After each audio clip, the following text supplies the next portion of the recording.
Hey, what is up, Warriors? It's the Quadfather here, and I'm happy to be here today because I learned some really cool stuff today that I think we're going to be able to apply to Call of Duty and also to the rest of your life. Today, I learned how to improve your skills in video games and everything you do in your life because I went to a conference and heard a famous neuropsychiatrist by the name of Dr. Daniel Amen.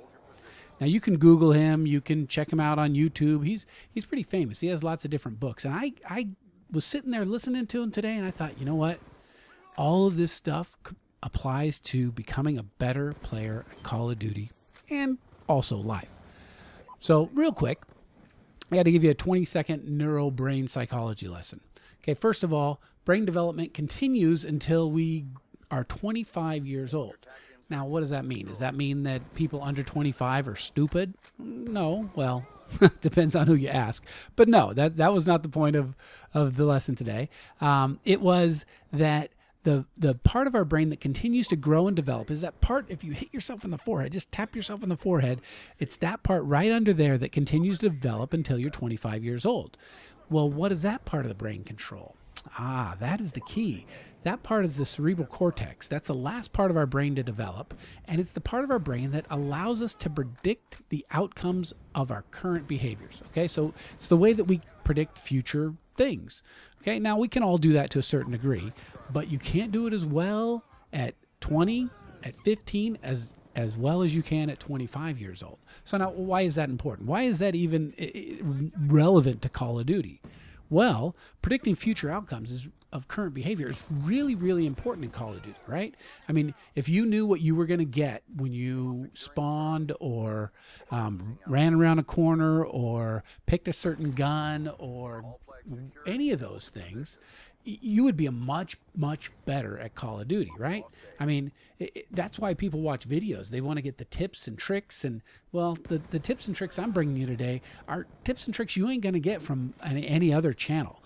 This is how to work on the rest of your life so that you can be better at Call of Duty. I mean, we've all had streaks where we've gone on amazing, game after game. And we're like, wow, I'm doing so good. And then for some reason, it just kind of goes away.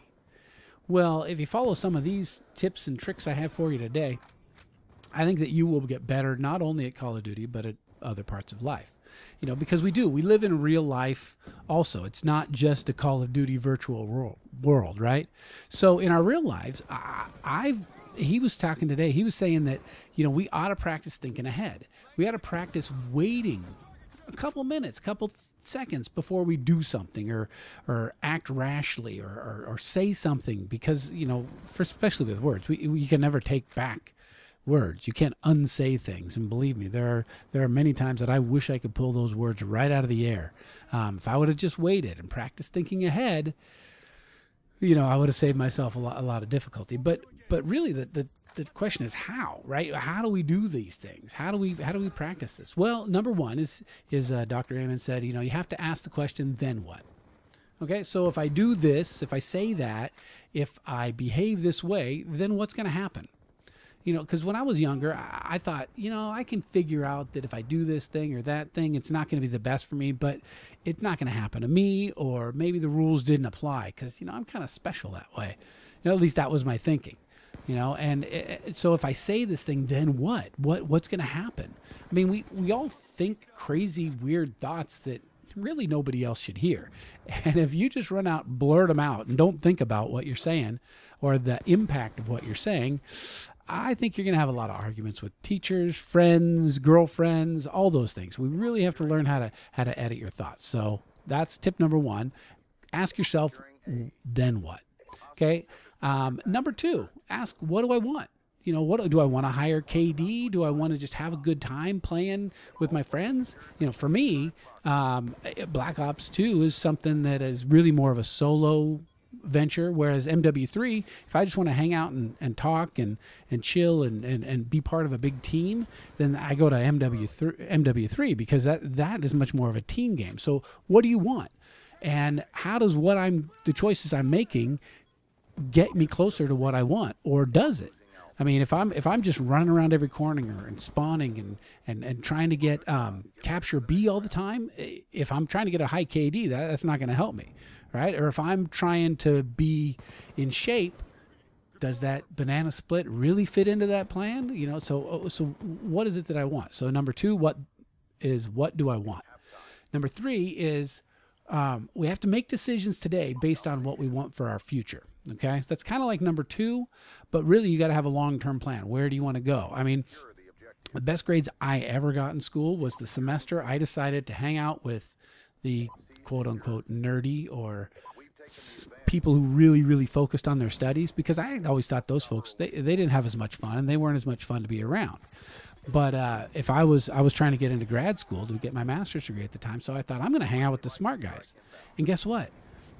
Our conversations were still as interesting. I still laughed as much, but I got better grades because I was hanging out with those people, and those people actually focused on schoolwork. So I asked myself, what do I want, and how do the decisions I make today impact me in the future? So what do you want out of Call of Duty? If you want to get high kill streaks, you know, how do the decisions that you're making apply to or get you any closer to getting your high kill streaks or having a better KD or a win-loss ratio? Okay, so now how do we do this? And here is the trick of the whole thing. And I'm gonna rush through these here because I only got a minute or so. Okay, so if you follow these simple things, you'll get better at everything, including Call of Duty. Okay, because these tips will make your mind and your brain and your body much better. And everybody knows it's the clearer your brain is, the clearer your mind is, the better you will perform at Call of Duty and at everything else. Okay, number 1, avoid crazy people. Man, there are so many people who are going to drain your energy and not give you positive feedback. They're just going to bring drama into your life. I don't want to say girls, but sometimes girls and sometimes guys. Sometimes they're this really, really hard to be around. So who you hang around does matter. I'm not trying to pick your friends, but just pay attention if there are crazy people around. So I suggest you find the healthiest or wisest person that you can stand to be around and hang out some with them. It doesn't always have to be, you know, the most fun. Okay, number 2, and I'm sure you guys hear this from your parents, but it really is true. Eat right. Take vitamins. Get your protein, things like that. That's going to make you sharper. If you're an athlete, if video games is an athletic endeavor, you know, and it is because you have hand-eye coordination and fast twitch muscle reflexes, then you got to eat right. You got to take care of yourself. Also get some exercise. I mean, Dr. Amen suggested, you know, walk 45 minutes every day. He said 3 times a week, but I'll say for you guys every day. Like you're late to something. Okay, so really get a little bit of exercise. He didn't say run a marathon or anything. So you get your food, you get your exercise, and of course sleep at least 7 to 8 hours a night. Now teenagers need a lot more. Actually, it's pretty documented. But all of those things work together will give you a healthy brain, and a healthy brain will help you have a higher KD. It'll help you be sharper when you're playing the game. It'll help you be sharper in life. It'll help you be sharper in your relationships. So I hope these tips helped you out. Hope they're unique, and I hope you can apply them. And I will see if I don't die.